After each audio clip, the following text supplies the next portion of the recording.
to our chat session on everything about branding. Thank you so much for joining. Today in the panel, we have Shanu Bhatia, founder, director, Eureka Movement Design.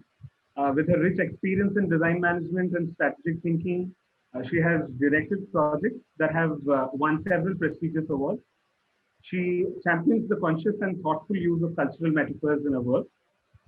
We have Purnima Barpe, founder of Design Orb. She has expertise in system thinking that she applies in her projects of identity packing, packaging, signage, wayfinding, as well as print design. She's worked in the capacity of design director at Ray Keshavan, the brand union, for projects of Tata, Reliance, Infotech, Airtel, etc.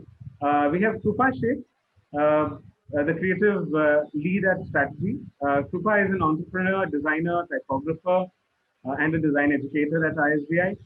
She has a strong arts and design professional background with a global MBA in marketing. And finally, Isha, she's the design manager and faculty at ISBI Parsons in Mumbai. Isha aims to become a bridge between the academia and industry, and works on the cusp of ISBI as the faculty of UG, PG studies in communication design and strategic design management. She's also worked in renowned organizations like Landor, Lemon Design, Plastic Oceans, etc.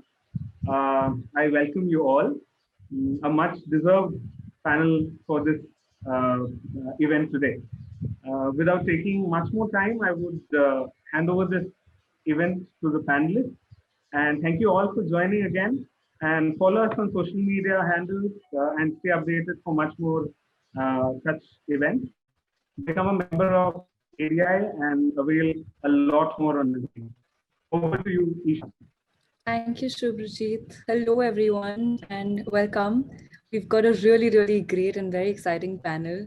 Some very, very inspiring ladies here today, and all at one place. I think that's pretty commendable.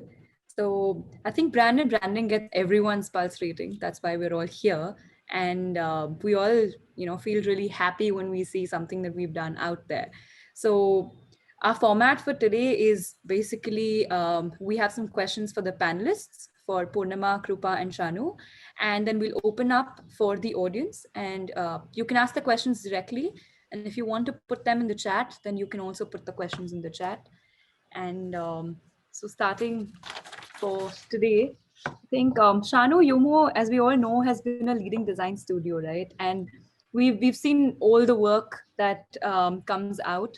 We've all been pretty inspired by it. You've got really, really globally renowned clients like Lakme, Kaya, Tata, Reliance. My question to you here is, how has the pandemic affected or impacted, these brand businesses that you work with and collaborate with? Has your approach changed, or how have you dealt with the clients that you worked with in the last year and a half? Well, very relevant question. Thanks, Isha. Thanks all of you for having me here. It's been, I think, mild if I'd say that it's been crazy. What's been good for one client perhaps has been bad for another. So I think the question I would ask myself is, how has the pandemic affected my clients' customers? How has the pandemic affected my clients' clients? Because that is what has affected or shifted the way we do things, right? Because our clients have customers, and if their customers are affected, we need to change our strategy. So, for example, we've been working with India's leading law firm. Now, what has the pandemic done for them? There are more disputes to resolve. There is corporate governance that is now in the eye of every regulator. So this client has actually seen their business expand exponentially. And therefore, we have had to be there, very supportive in creating brand touch points that can go out to their customers. So that's one instance. We have another client who provides permanent materials for home finishes. Their business has boomed because everyone is at home. and everyone is changing their home atmosphere, their workspaces. And so we've actually had to work with creating new brands for them, new product brands, new completely overhaul their brand system, give them a brand identity for their different products, etc. On the other hand, a client in hospitality whose customers cannot travel, they've seen their business decline, right? So clearly they've had to slow down the projects that they had asked us to, start working on. So we've seen all sides. We've also had a client whom we worked with internationally who saw this as a great opportunity to create an experience, a museum experience for the legacy and history of the land, because they could foresee that once the pandemic is hopefully behind us, people will be going out and looking for new experiences. So every client has had a different kind of story, and we've had to change the way we work and how we deliver based on their requirements. So as a follow-up to that, do you think that the system would go back to normalcy like it was before the pandemic, once we all, things open up, and once we all can sort of start going out and actually experience things, hold it, feel it, smell it? That's a good question. I think that essentially what's going to happen is, obviously the way we work is going to change, because everyone's seen the silver lining in terms of maybe not having to travel every day, maybe not having to battle crowds, especially in a city like Mumbai. So perhaps we're going to see a change in the way people are working, and therefore a lot of people are going to be wanting to work a lot of the time from home. And when you're at home the whole day, you need to step out. And what do you step out for? You step out for experiences.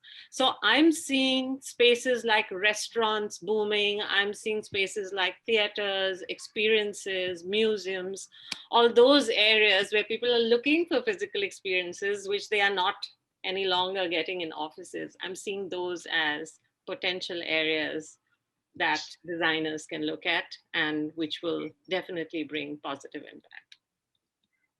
Thank you. I think that's quite interesting way of looking at, the post-pandemic and sort of getting prepared for it. Right. So Krupa's strategy recently completed 10 years. Congratulations. Yes, thank you. So strategy works on building relationships with clients. I think that's something something that you believe in, very strongly. Yeah. How has strategy led the client brands in the last 5 years? And of course, the last 2 years, the pandemic, with digital first becoming, the primary approach for all your clients' brands. Yeah. So actually, these past 2 years have, so one of the obvious kind of outcomes of the pandemic has been to embrace this digital space, right? Life in general. And what we've seen is that even legacy brands who have kind of embraced physical retail all through have now started launching digital first ranges. And with digital first brands, what happens is that it kind of levels the playing field for a lot of people. It no longer depends on how great your market penetration is, or how great your distribution network is, or how deep your pockets are to advertise on television, print, and other such media.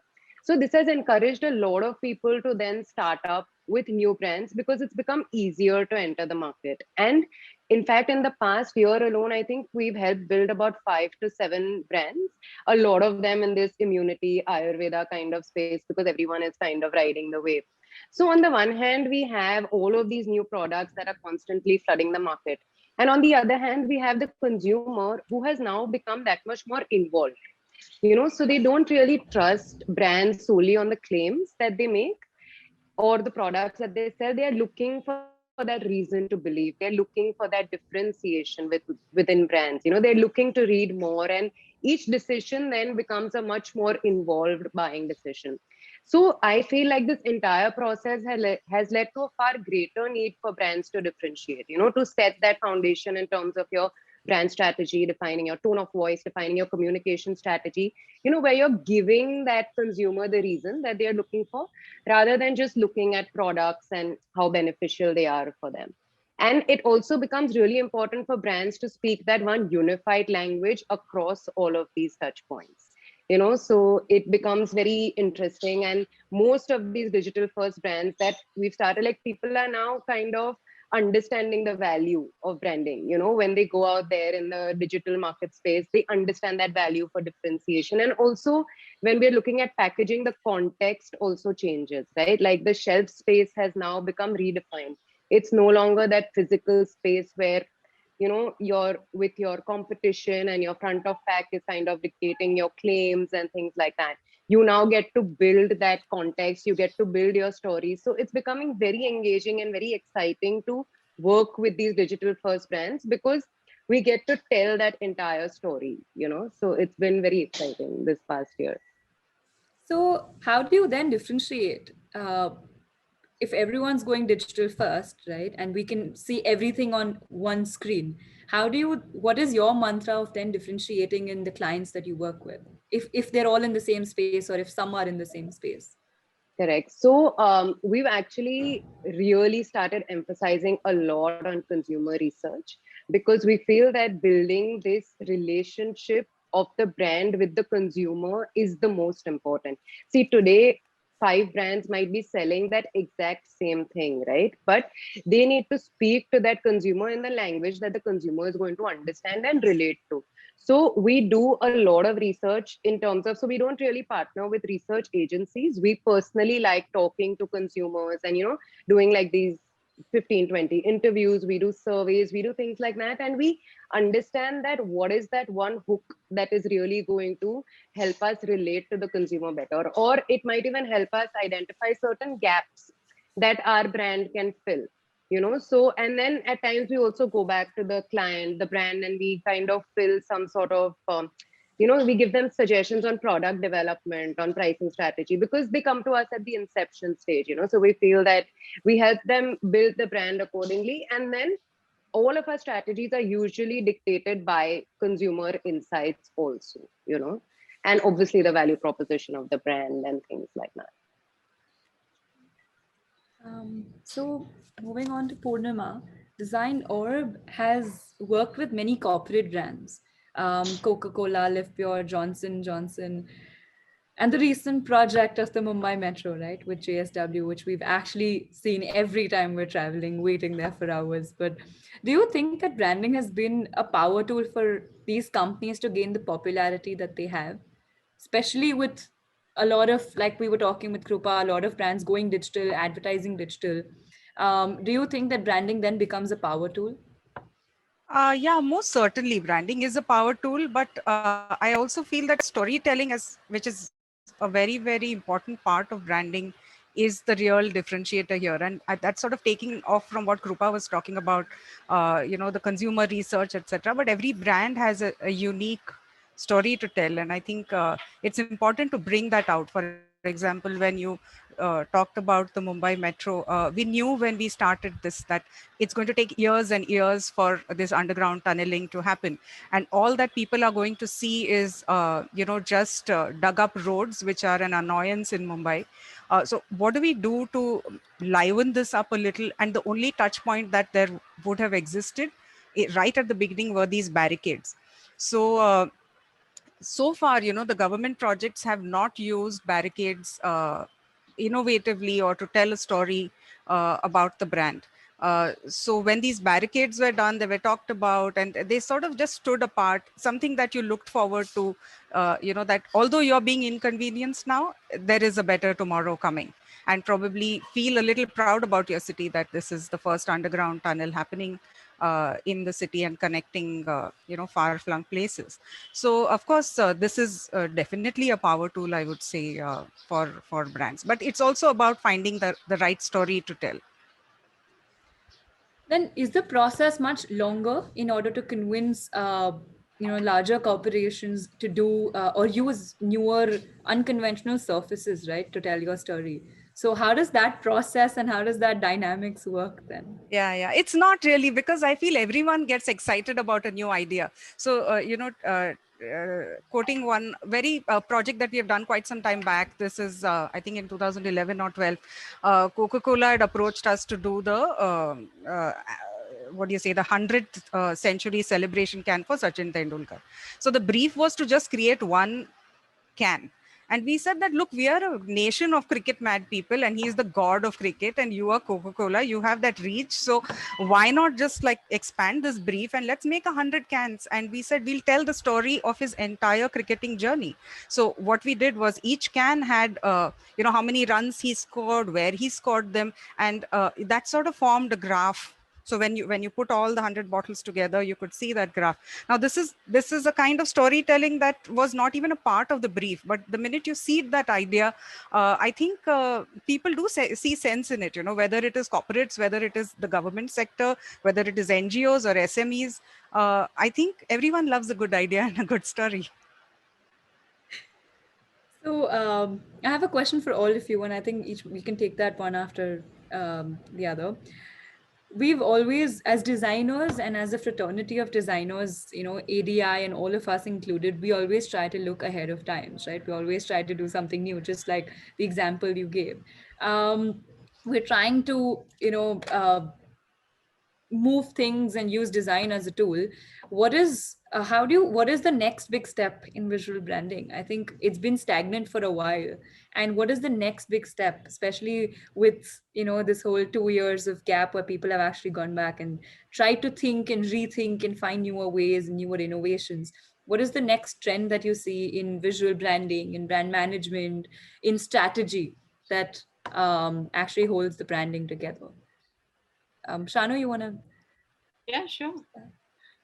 I'm a firm believer that, when we speak about trends, they should include the way we are evolving alongside technology. Technology is touching every industry, right? So, for instance, AI is a big word, and it's a big, big change that most industries are facing. And I feel that AI is bound to enter our stream and become something that we actually can leverage to help designers get over cumbersome tasks that they're doing today, right? So I actually hope that most large software companies that are providing us software tools to work, whether it's Adobe or Affinity or, any of them, I hope that they quickly integrate AI tools so that mundane, repetitive tasks, and that's where I'm seeing the future heading. Like, you want to make 10 artworks. Why should you have to do them? Let AI do it for you. So I'm hoping that that is the future of visual branding. And of course, we all have also seen VR and AR come in a big way. I've seen a lot of designers start playing with it, seeing what the possibilities are, how to create engagement using VR and AR. And I see that as another breakthrough. In fact, with our client Mahindra, we created an opportunity for VR so that customer engagement can go beyond what they see in the space and move into how they experience the product and the brand. So I think it's just going to go into a new realm where design and technology speak to each other, and it just becomes a part of our daily lives. We'll all have to constantly keep learning and evolving. Absolutely. We can't do a 4-year, 5-year We course can't. and just be designers. No. Absolutely. Yeah, can I just add to that? So I completely agree with Shanu, where we are saying that we will have to embrace digital in a more comprehensive manner. And I feel some of these experiences have already started manifesting themselves. Like we are currently working with the Tata Institute of Social Sciences, who had an exhibition about how urban cities are sort of established, migration happens, what are those patterns, why do they happen, etc. And this entire thing was planned as a physical space, as an exhibition, which could not happen because of the pandemic. And so it was shifted into being a website. Now, how do you make this website have that kind of an immersive experience. So I mean, imagine you have a picture of a map and then you want to make this map tell a story. So we actually worked with a mapping designer wherein the maps are animated. They can zoom in, zoom out, lines animate on them, and it tells a story so much more effectively. So it, when you're replacing the experience, there is also something that you're adding to it. And this transition and the agility to make this transition, I think, needs to be shown both by clients and designers in the future. And I think that's already happening. Shrupa?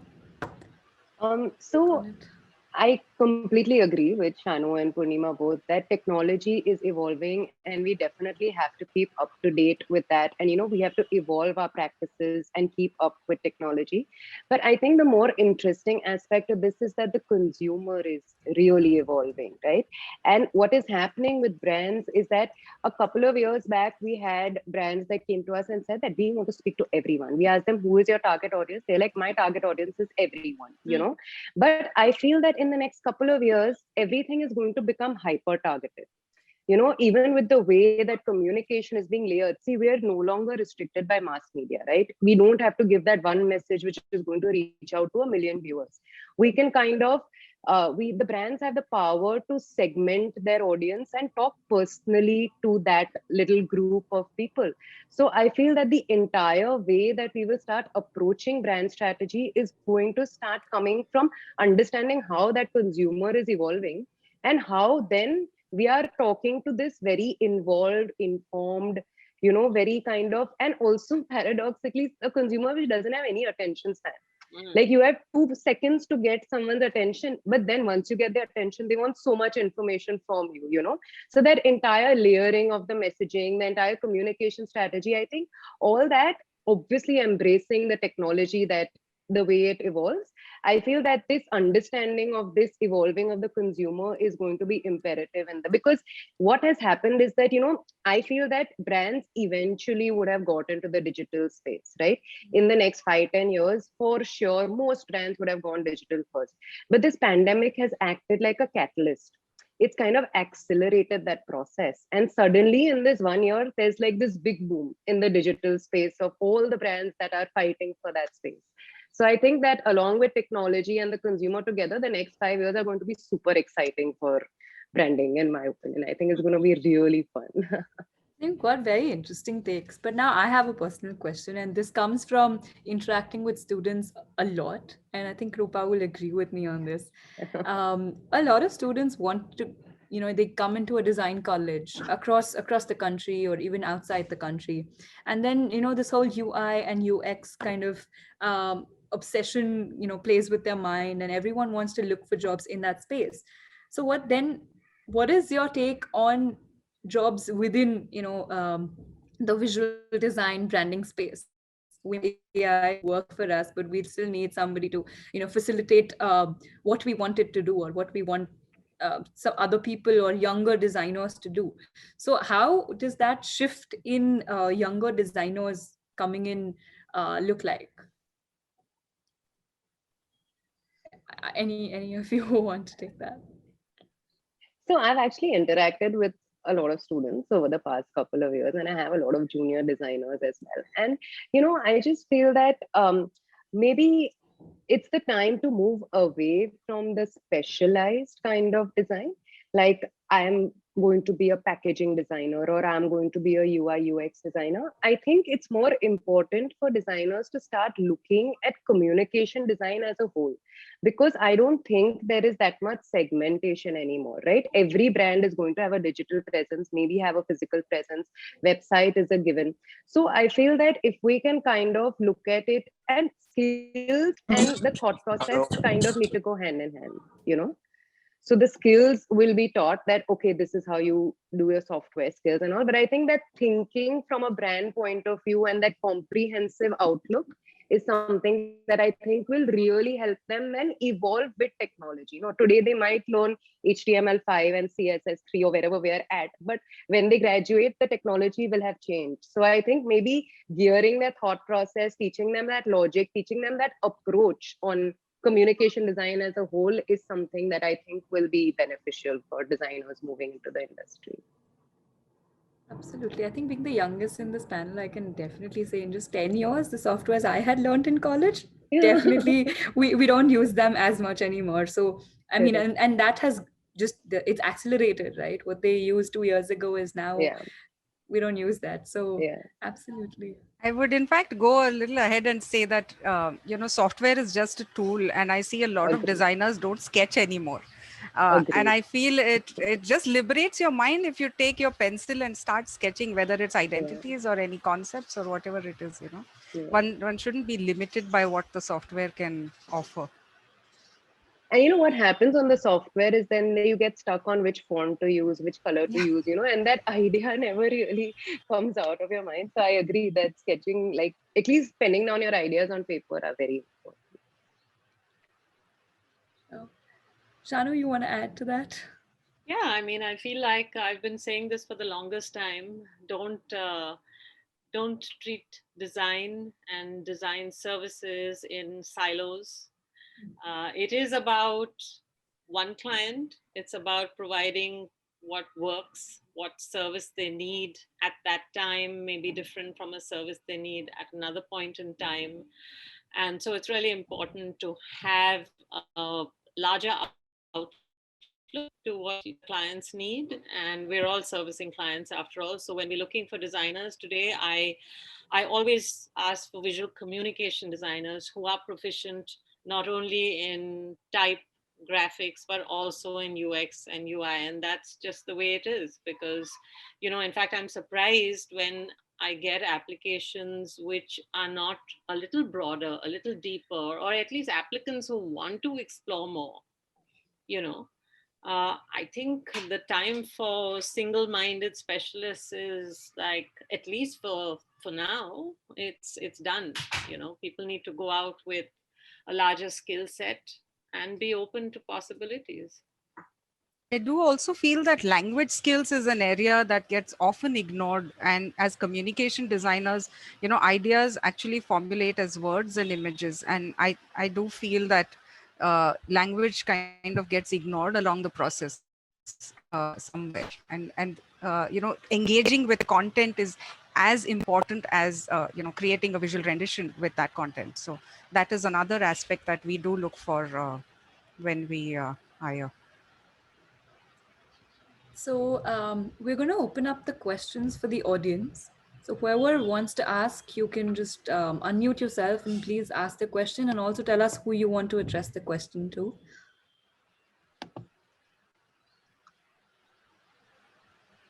To start with, we have a question in the chat by Shehzada Murthy.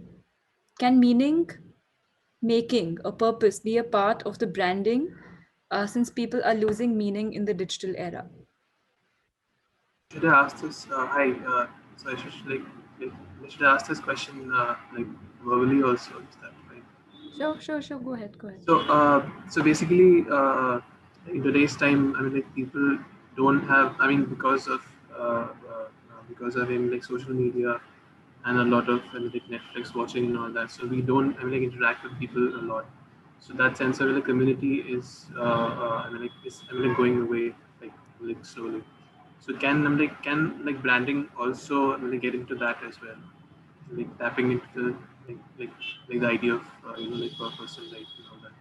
You've spoken about purpose, and you've spoken about meaning making, and I think that they can be viewed as two distinct and separate questions. At least I'm reading them as separate questions. One is a brand and an organization's purpose. That is a part of the branding journey. It's a part of the strategy, helping clients address what their true, their big, their larger than life, their audacious goals are. And that is a part of the branding process, and we do it. It's a part of the deliverables very often, when clients can see and when they acknowledge that purpose is something that should drive their brand, should have conversations with the audiences, that audiences can gravitate towards them when they understand their larger purpose. And I think some of the brands are doing them very, very successfully. I think Tata Tea the whole Jagore and all of that, they're not really talking about their product. They're talking about, awakening and acknowledging, social stories. So I think that's something that's important. But when you're talking about meaning making, I don't know whether you're talking about it for brands or for the companies, because I have often found that with the pandemic, a lot of clients are speaking to us about how all the cultural rituals they had when they were physically together, how they're missing in the virtual space, and how can we help them recreate those rituals in a pandemic situation, in a hybrid work environment. And that to me is an exciting proposition, because this then impacts the way physical environments need to be redesigned, the way rituals need to be triggered, whether it is when you switch on your comp or whether you gather together, how do you recreate your water cooler movements? So to me, that is the aspect that is exciting, that's opening up again as an opportunity for designers, because it's all about, again, creative problem solving. Right? That's my take. Purnima, Krupa, do you want to also answer to that? Or should we move to the next? Yeah. So, finding purpose is actually at the core of any branding exercise. You start there, like exactly what Shanu said. You start with purpose and then you sort of build layers around it. And storytelling is, an external ramification of what your purpose is, what you communicate and how you communicate it. So I think it's both of them are equally meaningful and important in the branding journey. I don't know if And that more answered so, you. I couldn't hear you properly, Shehzada, so I'm reacting to what I'm reading. No, like a question. I mean, like Shanu ma'am really haven't answered that question. But also, I was wondering in terms of like like the customer's purpose. Like for example, like the user is there, like somewhere.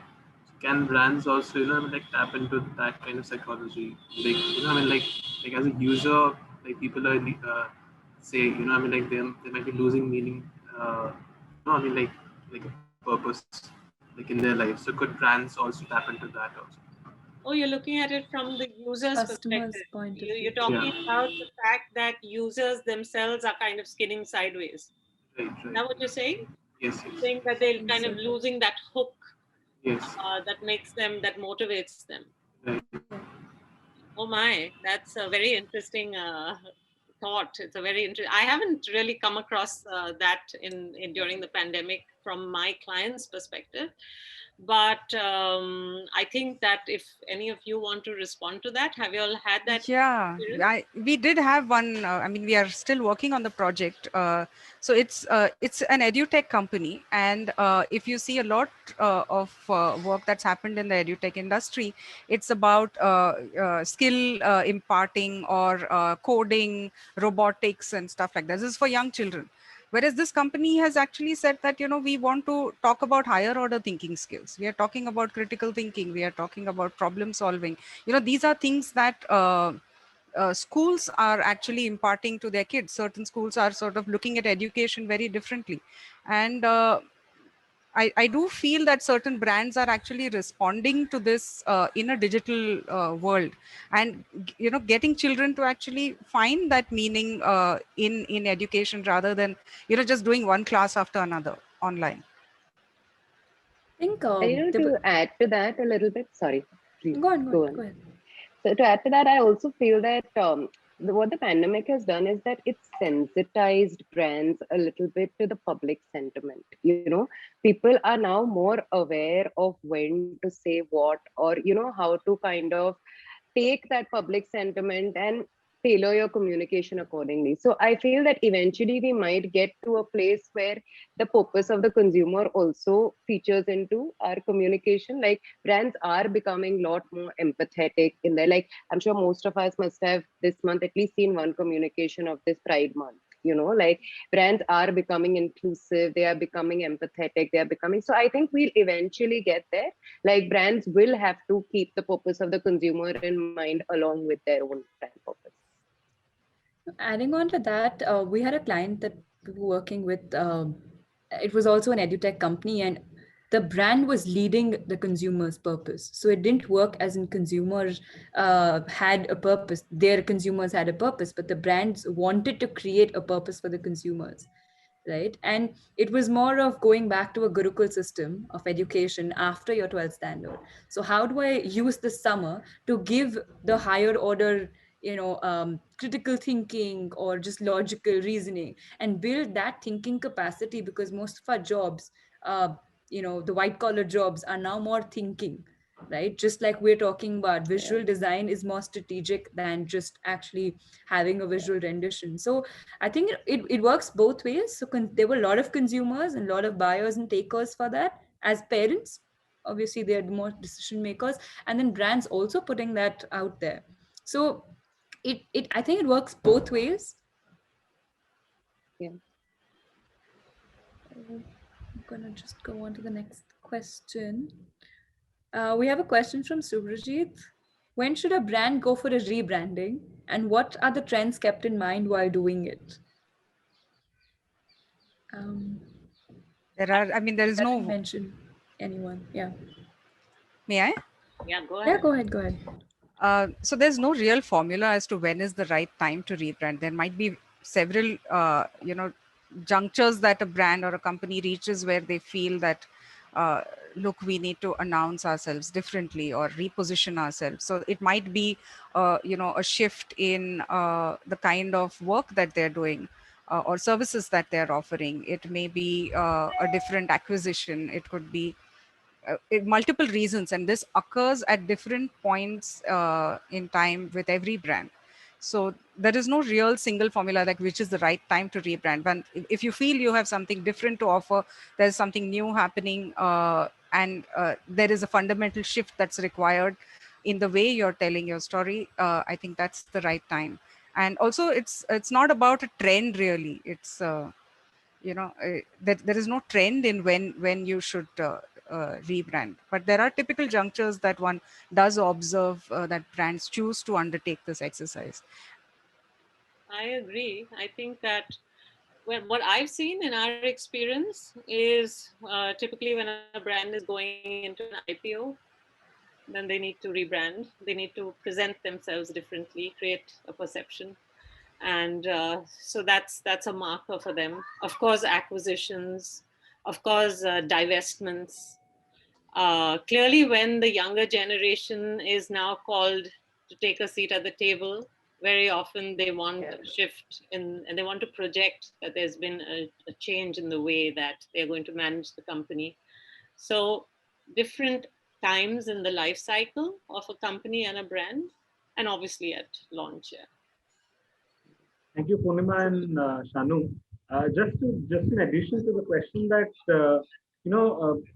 how often and does it does it create a perception if the brand is changing its identity too often? Should I go? Yeah, go for it. So does it create a perception, a negative perception, are you saying? Yeah, in the sense that, if it is happening too often, does it set a certain, well, so Bridget, in my experience, it's not done very often because it's a large expenditure also. It's not just, it's just not a change of clothes. It's like an entire brand and culturation process, bringing everyone on board, unifying the company, changing dealership signages, changing stationery, changing inventory, changing communication. So it's huge. So in my opinion, they don't do it too often. When they do, obviously it will raise eyebrows, as in they just did it a year ago. Why are they doing it again? I have seen some large companies doing it a little too often, and that kind of throws me also. And then you want to go deeper and find out what was the cause. Right. It's typically a management change, but otherwise I don't find that brands keep changing their identities. They live with it for a long enough time for there to be that one point that requires them to shift and rebrand. Also internally, I think they think and rethink before ever wanting to undertake this exercise, because they're pretty wary of change, how change will be perceived by their clients and customers. Right. Thank you. Thank you. There's a question by Aditi Dhar to Shanu and Purnima. How much has the shift to digital branding affected the way more traditional classical branding mediums? Will we need the traditional way of branding anymore?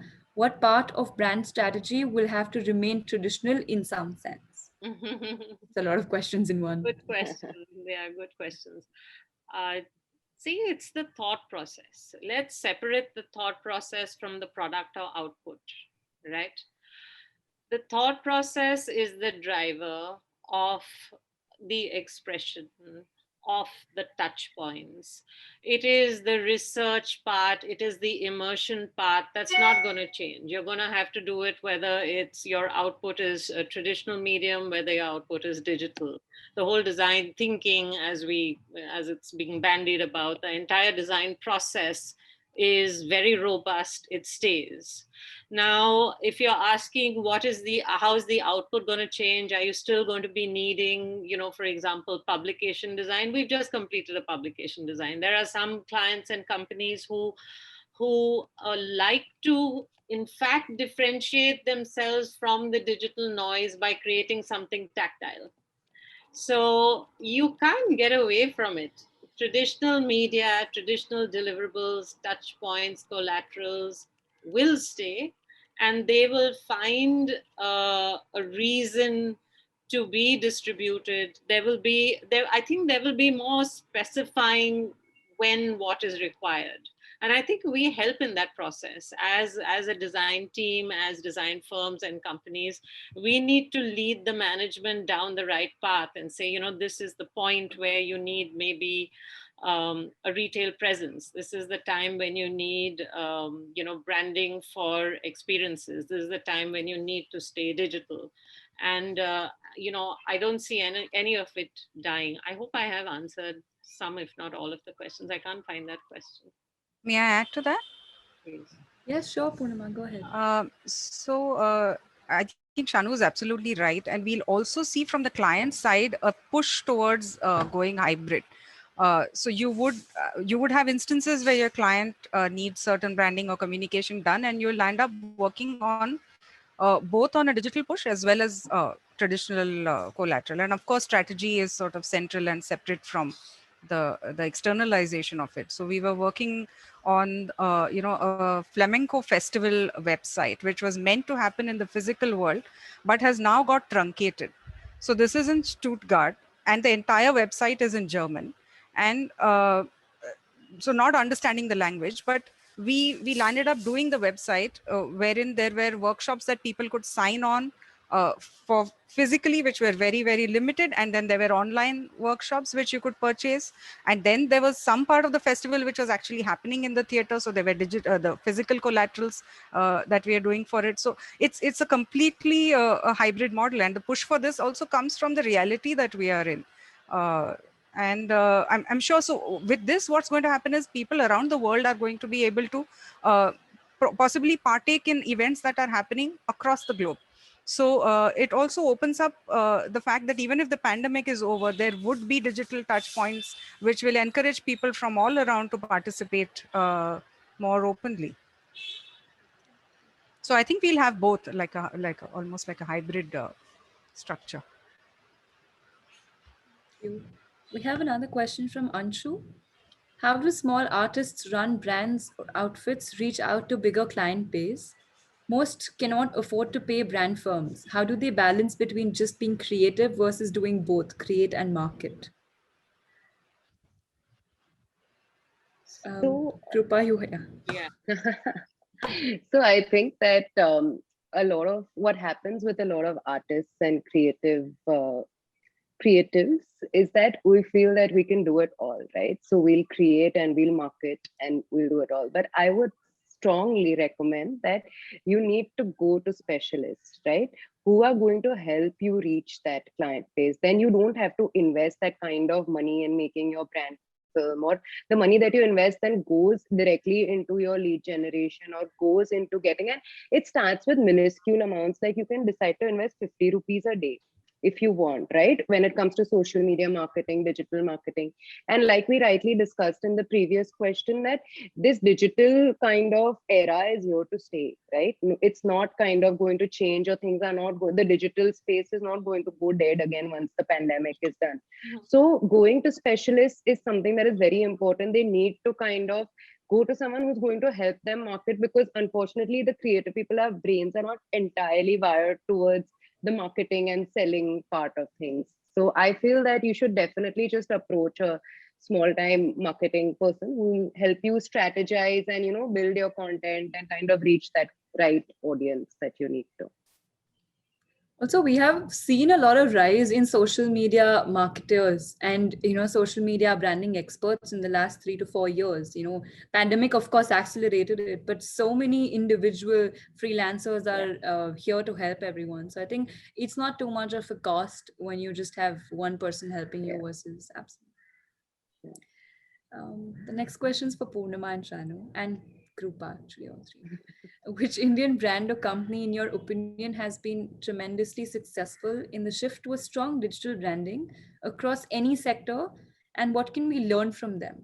It's a question from Aditi.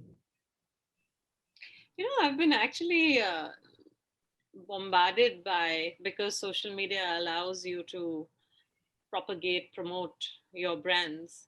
I've, in my own feed, I've been bombarded by promotions from a lot of new Indian companies, as in actually those that have evolved perhaps during the pandemic.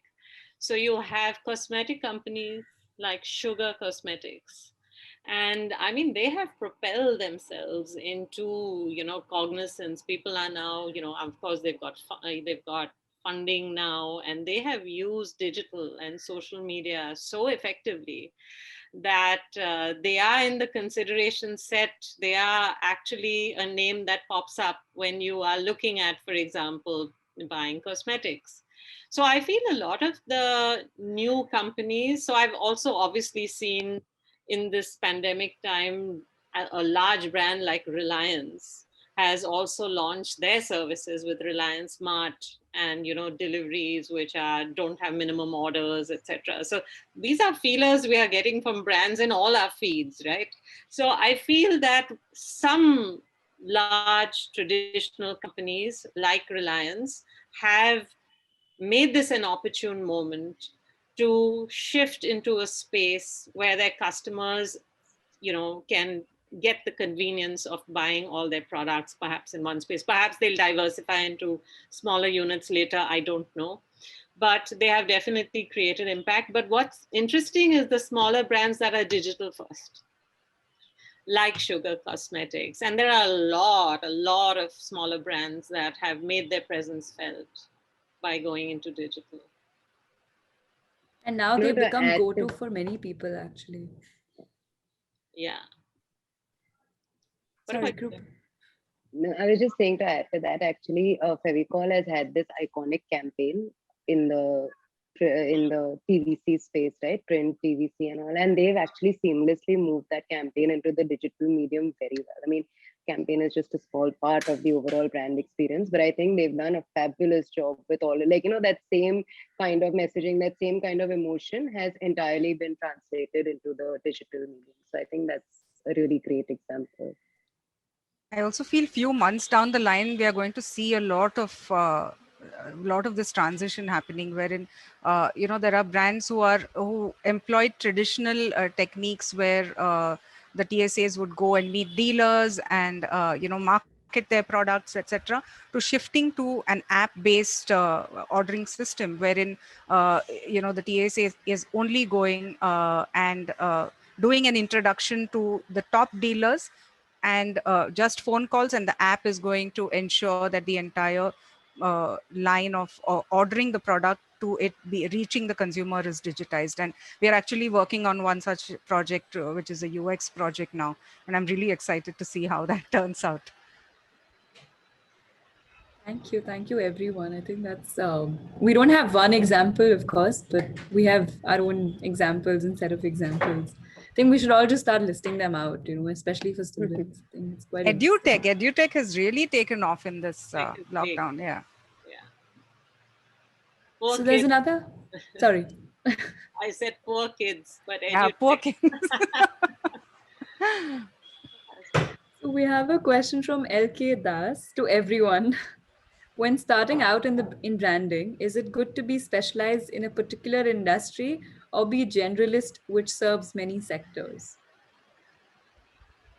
Particular industry. So you're not talking about a particular service or vertical that you're providing. You're asking about, should we say, for instance, develop our portfolio in banking and finance, as in creating solutions for the banking and finance? Well, unfortunately, you can't dictate this, because when you're starting out, you take whatever comes your way. Today you'll have a query from banking and finance. Tomorrow you'll have a query from an automobile industry. So when you're starting out, you're not going to say no.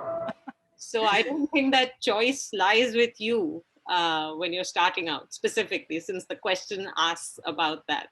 Also, there's a lot of cross-pollination of ideas and techniques that you might employ across different verticals. So I don't even think it's a good idea if you had the choice. Correct. And branding is also not domain specific, right? It's the thought process. It's the entire thinking that goes. So that can be applied across domains. And I feel, in fact, the more domains that we work with, we become more agile as communication designers. Like, the more knowledge, because we read up, we understand competitors, so that knowledge base increases. So I definitely don't think it should be industry specific. Also, lines are blurring, no? The last decade, we've seen industries, actual specific industries sort of just merging into one. You don't know whether that's banking, finance, or technology or IT. It's all just one project at the end of the day that you look at from different lenses. So yeah, just if at all you have to get defined, I think your work defines it for you. Like over time, it just happens that you suddenly become a specialist in a certain sector. But I don't think that is a good way to start off with this entire process. Just get what you take what you get. There's a last, I think that's one of the last questions from Ravi. Change in value propositions of customers could be a right time for rebranding. I think he's just commenting. Yeah, customers are constantly changing, and so you have to shift. Your brand has to cater to their requirements or needs or propositions. Yes. Okay, there's another question by Shahzada again. To everyone, how has the shift in the mentality from Western means good to make in India among the masses change its design? I think that's a brilliant question. We've seen that buzzword. Hasn't it been changing for a long, long time? I mean, it's not sudden. It's not now. When we were briefed by Kotak Mahindra Bank, which was 15 years ago, the brief to us was, we want a very Indian bank. We want an Indian bank that's global. When we were briefed by Lakme, 10 years ago or more,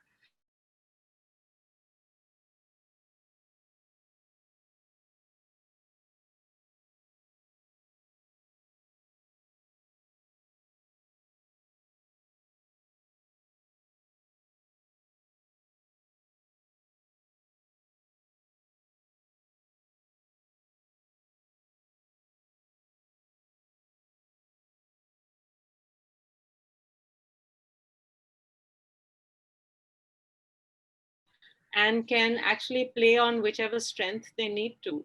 So, I mean, for us, it's not really new. It's not a new mentality, this shift. You want to add to that? So I think that just maybe it's a little bit of a tangent, but I feel, taking off from what Shanu was talking about, that looking at India as one market is very wrong. Like, India is like this amalgamation of so many small markets, So while this modern Indian, like, in fact, there was some research that we were currently doing, and, talking to these tier 2, tier 3 kind of people who were our age and, well educated, well traveled, and you will just be so surprised at how evolved and, how evolved consumers they were, the kind of brands that they were using, the kind of things. So I feel that the consumer is constantly changing. And yes, while the Western kind of aesthetic, that minimalism, that international look and feel is something that people will always gravitate towards, I think the correct word is the refinement. Like the refinement in your brand, the refinement in your communication and your thinking and your visual design is something where this is headed, in my opinion.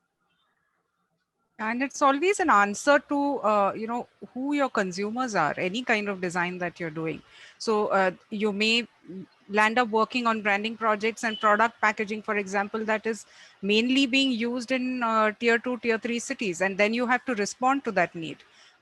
So it's not about really making a value judgment that Western is good and Indian, or when you design for the masses, it's not good design. You can deploy good design principles and work in a way that appeals to different consumer segments. I agree. Panel, I had actually a question. This is Ravi. As I see branding, like branding is more towards understand, like it gives a sense of community. Like right now I'm looking at a few organizations, startups who are actually not looking at the branding through the traditional sense of like mediums, but they're actually creating communities rather than just giving a sense of community through branding.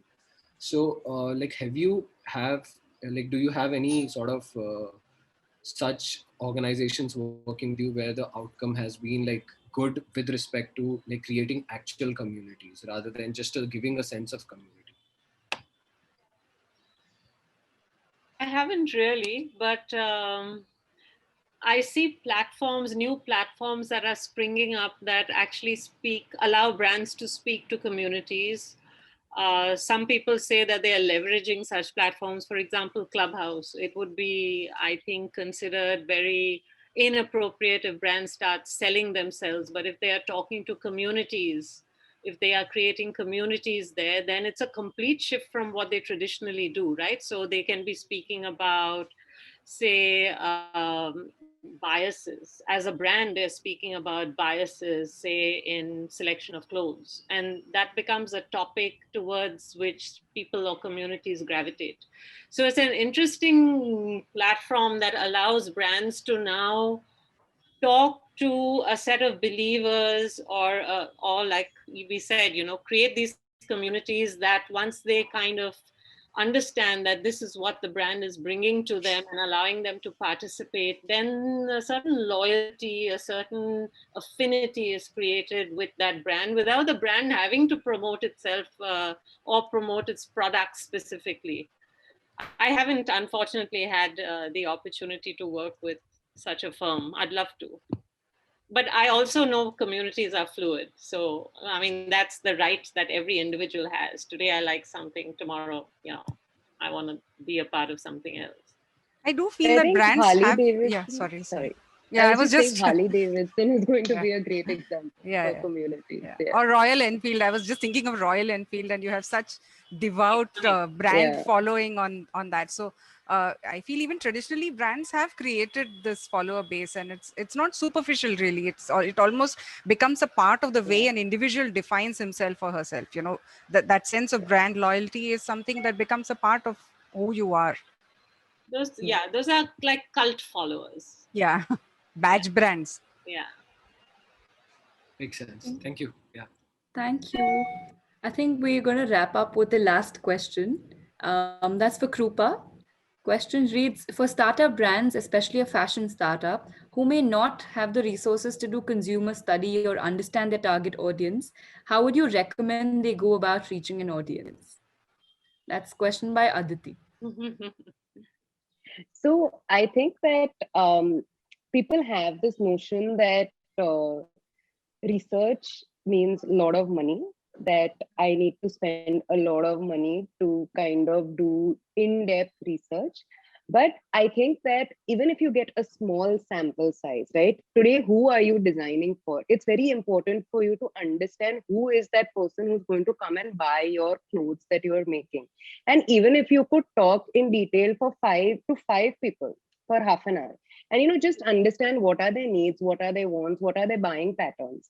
And a lot of this information is also available online right now. Say for example, Gen Z or millennials, a lot of things are available online for this. But the point here is that do not get into this without understanding who that consumer is, because only once you understand your consumer, whether it is to primary research or secondary research, that's the only way you will be able to make that connect and kind of make your brand relatable to them. Does that help? Aditi? Yes, thank you. Sorry, I was just asking all my questions in the chat box because I didn't want to put my video on. But thank you guys. I know I asked a bunch of them, but thank you so much. I think that kind of is a program. So thank you so much for this session. It was very insightful. Thank you for being here and listening to us. Yeah, It takes it's a lot been of great. patience to stick on for an entire We are all Zoom fatigued. That's true, but you got to stick on to get the good nuggets and that insights in, and that's kind of what we're all here for. So thank you again for that. Thank you. You're welcome. Can I just like add to Aditi's question? So would I mean like say if you have like a consumer base that you want to target, so is looking through social media through say people's posts, I mean, is that a good way to do a consumer study, or is it a bad way? Because I think as long as it doesn't border onto stalking, you're good. No, but absolutely, you get to just know a lot of trends when you're just scrolling through, right? Yeah. You can read reviews also. That's also a great way, like if you want to launch something, go onto Amazon, see your competitors, read reviews. That's like a great kind of get insights on how consumers think, what they want, what are the need gaps and things like that. I think it's important to first ask the right questions and then see which of these, whether it's social media or focus group interviews or quantitative research, or what are the techniques then you would deploy to get your answers. So the point is you need to ask the right questions first. I hope that helps, Shahzada. And thank you. I think we're going to wrap up. We've had a lot of interesting questions and a lot of insights shared. So thank you, Shanu, Purnima, and Krupa. Thank you for so having much us. for taking. Thank you. Hi, Anando. Hi, Anando. Thank you, guys. Hi. Very nice It's to been great. Yes, thank you so much. see a lot of names we recognize, and it's great. Bye, Bharat. See you guys. Great. So thank you. And you can share your contact. I think Shanu, Krupa, Purnima, you can share your contact in the chat. Yeah. So if anybody wants to website, reach out to you, I think they can do that. And Subhrajit, over to you.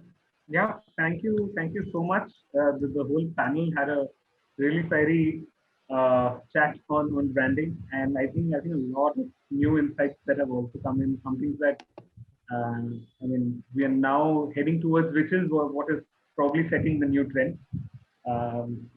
Brand does play quite an essential role there. So great, thank you so much. I think we have the contacts of our panelists, as well as for more such events. I think please follow the social media handles for ADI.